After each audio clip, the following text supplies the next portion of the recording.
Hello मेरे प्यारे छात्रों, आप सभी का स्वागत है। आप विज्ञान में 70 नंबर के पेपर में आप 70 नंबर कैसे लाएंगे आपको बताने वाले हैं। कम पढ़ाई करके आप 70 में 70 नंबर आप आसानी से ला सकते हैं। तो कक्षा 10 के जितने भी छात्र हैं जो 2026 की बोर्ड की परीक्षा की तैयारी कर रहे हैं और विज्ञान के पेपर में 70 में 70 लाना चाहते हैं, तो इस वीडियो को लास्ट तक जरूर देखें। आज आप सभी को विज्ञान के ऐसे 100 महत्वपूर्ण टॉपिक बताएंगे जो आपके बोर्ड के एग्जाम में सीधे यहाँ से प्रश्न पूछे जाते हैं। बस इस टॉपिकों को आप पढ़ के चले जाएंगे तो आपको 100% की गारंटी देते हैं कि आप आसानी से 70 में 70 नंबर ला सकते हैं। ठीक है, तो देखिए यहाँ पहले आप सभी को पूरे विज्ञान का, चाहे आपका रसायन विज्ञान है, चाहे आपका भौतिक विज्ञान, चाहे आपका पर्यावरण का चैप्टर हो, चाहे आपका जीव विज्ञान के सभी टॉपिकों के टोटल कितने आपको 100 टॉपिक ही देखना। इस 100 टॉपिक को ही केवल पढ़ के आप बोर्ड के एग्जाम में चले जाइएगा, आपको 70 में 70 ला सकते हैं। तो चलिए वीडियो स्टार्ट करते हैं। देखिए यहाँ पे आपको पहले रसायन विज्ञान के महत्वपूर्ण टॉपिक बताते हैं, इसको जरूर पढ़िएगा, इस टॉपिक को छोड़िएगा मत। देखिए पहला आपका है चैप्टर रासायनिक अभिक्रिया। इस रासायनिक अभिक्रिया से कौन कौन सा टॉपिक आपके बोर्ड के एग्जाम में सीधे प्रश्न पूछे जाते हैं, उन टॉपिकों को आप देखिए, इसको नोट करके आप जरूर इसको तैयार कर लीजिएगा। देखिए पहला आपका टॉपिक रहेगा रासायनिक समीकरण। देखिए इस टॉपिक को एकदम छोड़ के मत जाइएगा कि रासायनिक समीकरण होता क्या है, रासायनिक समीकरण को कैसे संतुलित किया जाता है, इस टॉपिक को आप जरूर पढ़िएगा। तो पहला टॉपिक आपका यही रहेगा रासायनिक समीकरण। यहाँ से बोर्ड के एग्जाम में 100% आपके नंबर के प्रश्न पूछे जाते हैं। समझ में आ गया ना। संतुलित रासायनिक समीकरण कैसे किया जाता है जरूर पढ़िएगा। रासायनिक अभिक्रिया के प्रकार, ये एकदम इम्पॉर्टेंट टॉपिक है। रासायनिक अभिक्रिया के जो प्रकार होते हैं, अब देखिए रासायनिक अभिक्रिया के प्रकार में कौन कौन सा है, इसको जरूर यहाँ ध्यान रखिए।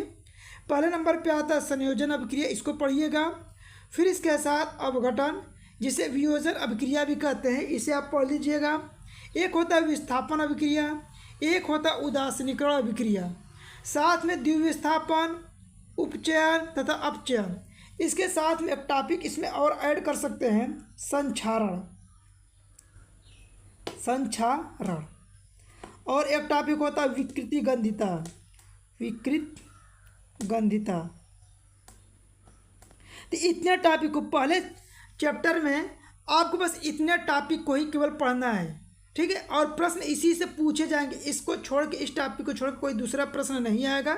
इसको बहुत अच्छे से पढ़ लीजिएगा।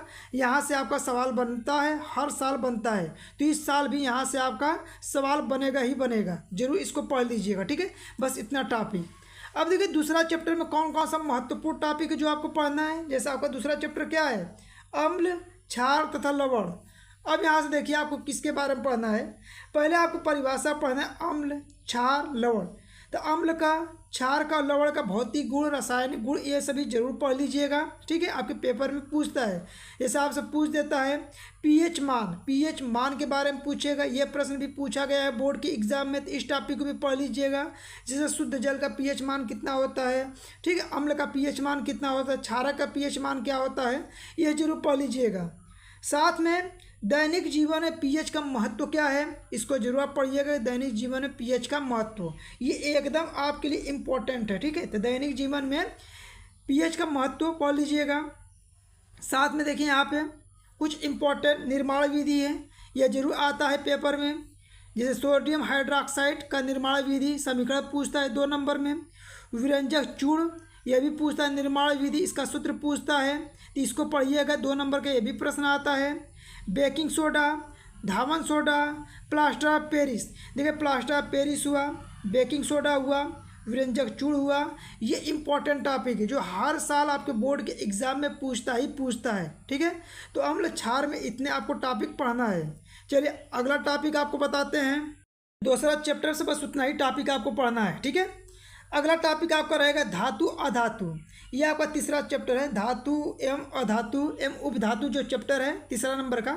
उसमें देखिए आपको क्या क्या पढ़ना है, जहाँ से आपके प्रश्न आता ही आता है। देखिए, धातु तथा अधातु 2025 के पेपर में आपसे पूछा था कि धातु तथा अधातु के गुण बताइए, यही 2 नंबर प्रश्न सीधे पूछ लिया था, तो इसको जरूर आप पढ़िएगा। सक्रियता श्रेणी क्या होता है, यहाँ से आपके 100% सवाल आता है, इस टॉपिक को भी पढ़िएगा, छोड़ना नहीं है आपको। धातु कर्म की आधारभूत विधियाँ, जैसे इसमें आपको देखिए बता रहे हैं जो टॉपिक, इसको जरूर पढ़िएगा। भर्जन, इस पर टिप्पणी लिखने के लिए देता है। निस्तापन, इस पर भी टिप्पणी लिखने के लिए देता है। साथ में संक्षारण तो आपको बताएं, संक्षारण भी आप साथ में पढ़ लीजिएगा। तो बस आपको धातु एवं अधातु में इतने टॉपिकों को पढ़ना है। धातु अधातु जरूर पढ़िएगा, इसके रासायनिक गुण, भौतिक गुण जरूर पढ़ लीजिएगा, सक्रियता श्रेणी पढ़ लीजिएगा, और जो ये भर्जन बताएं, निस्तापन बताएं, इसको जरूर पढ़ लीजिएगा। बस इतना ही टॉपिक आपको धातु अधातु में पढ़ के जाइएगा, यहीं से प्रश्न आपके पूछे जाते हैं। ठीक है, अगला देखिए चैप्टर आपका है, चौथा नंबर का चैप्टर है कार्बनिक यौगिक। अब कार्बनिक यौगिक में बहुत सारा टॉपिक दिया है, लेकिन आपको इम्पोर्टेंट टॉपिक बताते हैं जहाँ से आपके बोर्ड के एग्जाम में सीधे प्रश्न पूछता है। देखिए क्या पूछता है, सहसंयोजी आबंध क्या होता है, इस टॉपिक को पढ़ना है।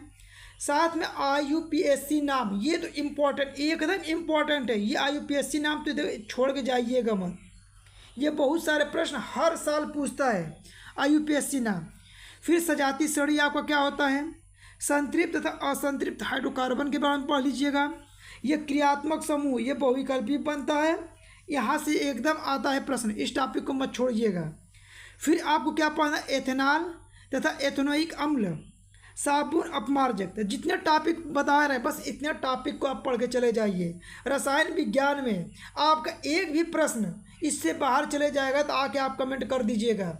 ये इतना इम्पोर्टेंट टॉपिक है, बहुत मेहनत करके इस टॉपिक को लिखे हैं आप लोगों के लिए। 3 टॉपिकों को लिखिए और अपने दीवार पे चिपका लीजिए, और इसी टॉपिकों को बार बार पढ़ते रहिए, जो बोर्ड के एग्जाम में सीधे सीधे प्रश्न यहाँ से आने वाले हैं। ठीक है, तो चलिए अगला टॉपिक आपका देखते हैं। देखिए अगला आपका है जीव विज्ञान। जीव विज्ञान के देखिए महत्वपूर्ण टॉपिक बताते हैं जहाँ से प्रश्न आने वाले हैं।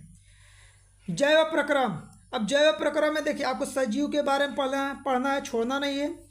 श्वसन क्या होता है इसके बारे में, उत्सर्जन क्या होता है, इन टॉपिकों को पढ़ लीजिएगा।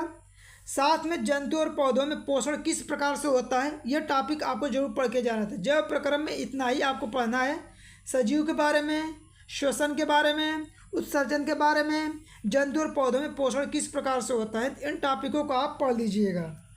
देखिए आपका अगला दूसरा नंबर का जो चैप्टर है, ठीक है, तो पहले चैप्टर में सिर्फ इतने टॉपिकों को पढ़ना है जहाँ से प्रश्न पूछा जाता है। जंतुओं तथा पौधों में नियंत्रण एवं समन्वय किस प्रकार से होता है। अब देखिए समन्वय जो है इसके बारे में आपको क्या पढ़ना है, पादप हार्मोन का परिचय, यानी कि आपको हार्मोन के बारे में जरूर पढ़ना है, बहुविकल्पी बनता है, 2 नंबर के भी प्रश्न यहाँ से बनते हैं, तो इस टॉपिक को हार्मोन को छोड़िएगा मत। इसके अलावा जंतुओं में नियंत्रण एवं समन्वय किस प्रकार से होता है, आपका ऐच्छिक पेशियाँ, अनैच्छिक पेशियाँ किस प्रकार का होता है, इस टॉपिक को पढ़िएगा कि अनैच्छिक पेशी के बारे में पढ़ लीजिए और ऐच्छिक पेशी के बारे में पढ़ लीजिए। फिर इसके बाद प्रतिवर्ती क्रिया क्या होता है और जंतु हार्मोन। तो देखिए आपको पौधों में हार्मोन और जंतु हार्मोन इन टॉपिकों को एकदम पढ़ना है। तो आपका दूसरे नंबर के चैप्टर से सिर्फ इतने ही टॉपिक को खूब अच्छे से डिटेल में पढ़िएगा, बार बार पढ़िएगा, यहीं से प्रश्न आता है हर साल और इस साल भी आने वाला है। तो जितने टॉपिक से आपके प्रश्न आते हैं वही टॉपिक आपको बताया जा रहा है। अगला देखिए प्रजनन से कौन कौन सा टॉपिक पढ़ना है। प्रजनन से जंतु तथा पौधों में प्रजनन, तो आपको देखिए लैंगिक प्रजनन, अलैंगिक प्रजनन के बारे में पढ़ना है, इसको छोड़िएगा मत। लैंगिक प्रजनन क्या होता है, अलैंगिक प्रजनन क्या होता है, लेकिन जंतु में लैंगिक प्रजनन और जंतु में अलैंगिक प्रजनन, इसी तरह पौधों में जो होता है लैंगिक प्रजनन और अलैंगिक प्रजनन, ये सभी आपको टॉपिक पढ़ना है। आप बुक में टिक मार लीजिएगा इन टॉपिकों को और इन्हीं टॉपिकों को पढ़ लीजिएगा। अगला है प्रजनन स्वास्थ्य, ठीक है, अवयस्कता जो होता है तथा परिवार नियोजन की विधियां क्या आपका, इस टॉपिक को पढ़िएगा। फिर आप HIV और एड्स के बारे में जरूर टॉपिक को पढ़ के ही जाइएगा, ये सिलेबस में यहाँ से प्रश्न पूछता है, कभी बहुविकल्पी पूछ लेता है, कभी 2 नंबर में प्रश्न पूछता है, लेकिन पूछता जरूर है। 3 टॉपिक बस देख लीजिए, इसमें कितना टॉपिक आपको पढ़ना, बस यही 3-4 टॉपिक है जो आपको पढ़ना है केवल। अगला देखिए चौथा नंबर का जो है, चौथा है आपका आनुवांशिकता। तो चौथा आनुवांशिकता जो चैप्टर है इससे देखिए क्या पढ़ना है आपको, आनुवांशिकता के बारे में देखिए मेंडल का जो नियम है, तो मेंडल के लक्षण, वंशागति के नियम, ये सभी आपको पढ़ना है, इसको छोड़ना नहीं है। साथ में लिंग निर्धारण, लिंग निर्धारण में आपको विकास की मूलभूत जो संकल्पना है, इस संकल्पना के बारे में जरूर पढ़ लीजिएगा। और मेंडल के नियम को तो छोड़ के मत जाइएगा, ठीक है। अनुवंशिकता और अनुवांशिकता में मेंडल का जो नियम है इसको मत छोड़िएगा, जरूर पढ़ के जाइएगा। तो आपको इतने टॉपिकों को बस पढ़ना है, जो इम्पोर्टेंट टॉपिक है जो आपको विज्ञान में पढ़ना है, बस वही टॉपिक आपको बता रहे हैं, ठीक है। देखिए आपका अगला टॉपिक है भौतिक विज्ञान। अब देखिए भौतिक विज्ञान में कौन कौन सा टॉपिक आपके बोर्ड के एग्जाम में आएगा, इंपॉर्टेंट टॉपिक देख लीजिए। जैसे आपका पहला चैप्टर है प्रकाश का परावर्तन। अब प्रकाश के परावर्तन से कौन कौन सा टॉपिक जो आपके बोर्ड के एग्जाम के लिए इंपॉर्टेंट, वही टॉपिक आप यहाँ पे देखिए। प्रकाश का परावर्तन तथा नियम, यानी प्रकाश का परावर्तन क्या होता है और इसके नियम क्या होते हैं, इस टॉपिक को जरूर पढ़िएगा। फिर इसके बाद दर्पण में अवतल दर्पण, उत्तल दर्पण। अवतल दर्पण उत्तल दर्पण में क्या पढ़ना है, प्रतिबिंब कैसे बनता है, अवतल उत्तल दर्पण का सूत्र, और इससे संबंधित आपको क्या पढ़ना है, 2-3-4 को सवाल पढ़ लीजिएगा। आपके बोर्ड के एग्जाम में सवाल भी देता है, प्रतिबिंब बनाने के लिए भी देता है, और सूत्र से संबंधित बहुविकल्पी भी पूछ लेता है। तो प्रकाश के परावर्तन तथा परावर्तन से बस आपको यही 2-3 टॉपिक पढ़ना है, साथ में आप आवर्धन भी पढ़ लीजिएगा, ठीक है। बस इतना ही 3 टॉपिक आपको पढ़ना है जो आपके लिए इम्पोर्टेंट है। आपका देखिए अगला क्या है, अपवर्तन। अपवर्तन जो दूसरा चैप्टर, इससे संबंधित कौन कौन सा टॉपिक पढ़ना है, इसमें अपवर्तन तथा अपवर्तन के नियम जरूर पढ़िएगा, ठीक है। अपवर्तनांक क्या होता है इसके बारे में। फिर इसके बाद आपको लेंस के बारे में पढ़ना है, उत्तल लेंस, अवतल लेंस। उत्तल और अवतल लेंस जो होता है, इससे प्रतिबिंब किस प्रकार से बनता है, उत्तल अवतल लेंस का सूत्र, और इससे संबंधित जो 2-3 न्यूमेरिकल होता है, 2-3 प्रश्न आप जरूर पढ़ लीजिएगा। बस इतना ही टॉपिक आपको पढ़ना है। साथ में आप देखिए आवर्धन। आवर्धन को एकदम मत भूलिएगा, आवर्धन पढ़ के जाइएगा। और लेंस की क्षमता क्या होती है, लेंस का मात्रा, लेंस की क्षमता होता है, उसका मात्रा क्या होता है, इसके बारे में ये सब टॉपिक, बस इतना ही टॉपिक पे आप टिक मार लीजिए और इसी टॉपिकों को बार बार पढ़ के याद कर लीजिए। अगला देखिए आपका मानोनेत्र है। मानोनेत्र में मानोनेत्र के बारे में पढ़ना है। फिर इसके बाद आपको बस 2 दोष के बारे में पढ़ना है, दूरदृष्टि दोष और निकट दृष्टि दोष। ये दूरदृष्टि दोष क्या होता है, इसका निवारण किस प्रकार से करते हैं, ठीक है। निकट दृष्टि दोष क्या होता है, इसका निवारण किस प्रकार से करते हैं, ये पढ़ना है। साथ में एक टॉपिक और ऐड कर देते हैं, समंजन क्षमता। समंजन क्षमता, इसको भी जरूर आप पढ़ के जाइएगा, छोड़िएगा मत कि समंजन क्षमता क्या होता है ना। ये समंजन क्षमता भी आपके बोर्ड के एग्जाम में पूछता है, 2025 के पेपर में ये पूछा गया है समंजन क्षमता, इसको पढ़ लीजिएगा, ठीक है। देखिए अगला है प्रिज्म। प्रिज्म को भी मत छोड़ के जाइएगा, यहाँ से भी बहुविकल्पी प्रश्न बहुत पूछता है। प्रिज्म द्वारा प्रकाश का अपवर्तन किस प्रकार से होता है, विक्षेपण, प्रकीर्णन, इन सभी टॉपिकों को पढ़ लीजिएगा। और विक्षेपण और प्रकीर्णन का जो उदाहरण होता है, एग्जाम्पल होते हैं, जैसे तारे टिमटिमाते क्यों हैं, ठीक है, इस प्रकार के जो प्रश्न बनते हैं, इन सभी प्रश्नों को पढ़ लीजिएगा। तो आपको सिर्फ इतना ही टॉपिक आपको पढ़ना है, ठीक है। इसमें चलिए अगले टॉपिक को देखते हैं।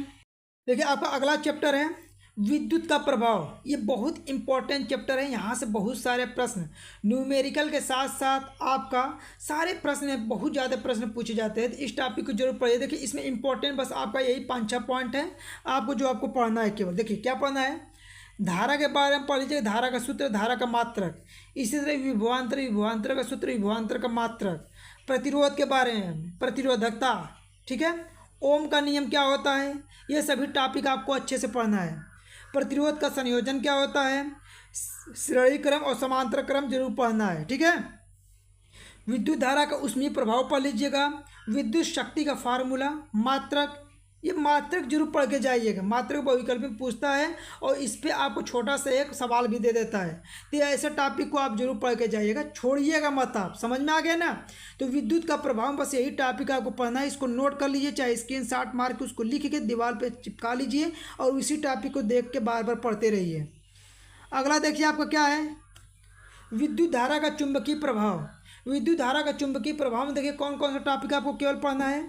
चुंबकीय प्रभाव होता क्या है, चुंबकीय क्षेत्र के बारे में, क्षेत्र रेखाएं क्या होती है, परिनालिका, विद्युत धारावाही चालक पर जो बल लगता है उसके बारे में, फ्लेमिंग के बाएं हाथ का नियम, ठीक है, और घरेलू विद्युत परिपथ क्या होता है। इस साल बोर्ड के एग्जाम 2025 में घरेलू विद्युत परिपथ पूछा था, फ्लेमिंग के बाएं हाथ का नियम ये पूछा था। 3 टॉपिकों को नोट कर लीजिए, इन टॉपिकों को जरूर पढ़िएगा, ठीक है। अब देखिए आपका अगला है क्या, पर्यावरण। समझ में आ गया। पर्यावरण सभी छात्र जो होते हैं छोड़ के चले जाते हैं, लेकिन कभी कभी बोर्ड के एग्जाम में यहाँ से 10-10 नंबर 12-12 नंबर के सवाल पूछ लेता है, तो इस टॉपिक को छोड़िएगा मत। देखिए आपको जो 5-6 टॉपिक बता रहे हैं बस इसी को पढ़ लीजिए आप। क्या होता है, परितंत्र के बारे में पढ़ लीजिए कि परितंत्र होता क्या है, पर्यावरणीय समस्या क्या है, ओजोन परत के बारे में, अपशिष्ट उत्पाद का निवारण किस प्रकार से करेंगे, जैव निम्नीकरण क्या होता है, अजैव निम्नीकरण क्या होता है। बस इतना ही आपको साइंस में जो बताया है टॉपिक, इसको नोट कर लीजिए। चैप्टर वाइज बता दिए, चैप्टर वाइज जो इंपॉर्टेंट टॉपिक है ना सभी को बता दिए, पूरे विज्ञान का एकदम निचोड़ आपको टॉपिक बता दिए। बस इतना टॉपिक को आप पढ़ लेते हैं तो आपको 70 में 70 लाने से कोई नहीं रोक सकता है। ठीक है, तो आपको वीडियो पसंद आए तो वीडियो को लाइक करें, चैनल पर नए तो चैनल को सब्सक्राइब कर लें और अपने दोस्तों के पास अधिक से अधिक वीडियो को शेयर करें।